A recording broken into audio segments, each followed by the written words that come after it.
I think in life, sometimes you can choose to be single.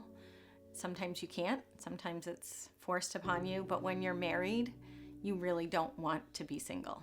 And so I've been married twice and I've been divorced twice. So I think a lot of people look at divorce as failures, and it's taken a lot of work to not feel that way. With my first marriage, there was infidelity on his part, but I have an amazing 26-year-old from that relationship, and I wouldn't want to change that for anything. So taking a leap into a second marriage that was over 20 years, I'm not completely healed from that situation, but I have 2 children from that marriage, and that has always been a focus of mine to make sure that my children are okay more than myself. One thing that I heard on a podcast, and they had this young student intern from Miami on the podcast, and she was talking about relationships, and all of her girlfriends in college had boyfriends, and she was the only one that didn't have a boyfriend, and she had ended a relationship not that long before. And as a young, I don't know how old she was, 19 or 20, she said, I'm choosing to take this time of being single to have a better relationship with God. And so I'm putting forth the time that I had with my boyfriend or spent with my boyfriend or got prepared for a date or planned a date. I'm going to use that time to spend with God and in community. So I've actually been focusing on that a lot. When Rooted started and I kept hearing about it over the summer, I decided I'm going to take that big leap. That was a big leap for me to get into a Rooted group. I spoke to Adam beforehand and told him my situation. I was separated at the time. I didn't really want to be with all couples, but I wasn't sure if I wanted to be with a women-only group because I was really doing it to become closer to God and learn more about myself. So I go to the first meeting of Rooted, and every single person in my group is married. So in that first meeting, I said, I don't think I belong here. Like, it was very, very uncomfortable for me.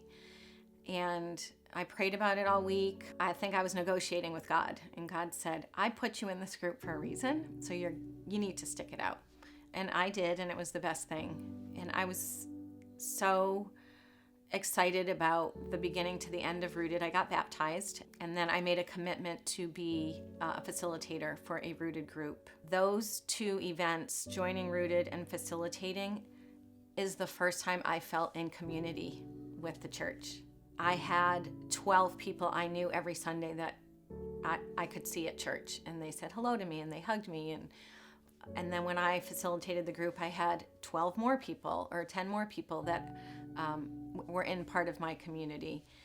And that's just made me feel more loved here and more able to be myself. As far as advice that I would give for single adults here at Christ Church, you have to determine what is going to work best for you. I'm very extroverted, so engage works for me. That was like the next natural step. If you're not introverted, then there's other ways to get involved. There's the women's Bible study. There's volunteering in the children's area.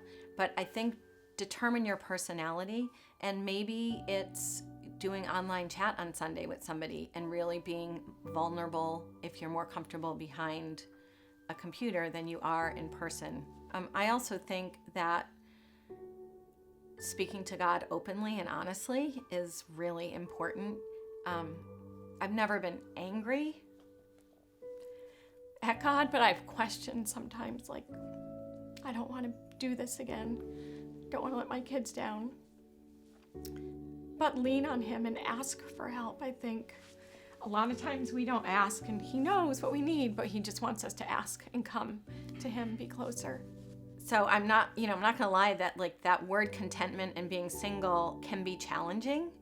I have good days and I have bad days, and I know God has a plan for me, and that's why I feel contentment.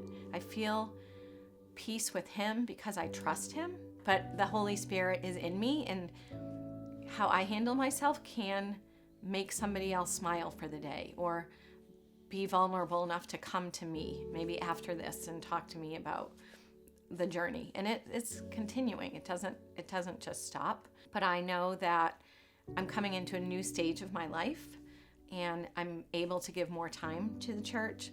My children are almost all out of the house, and it's exciting and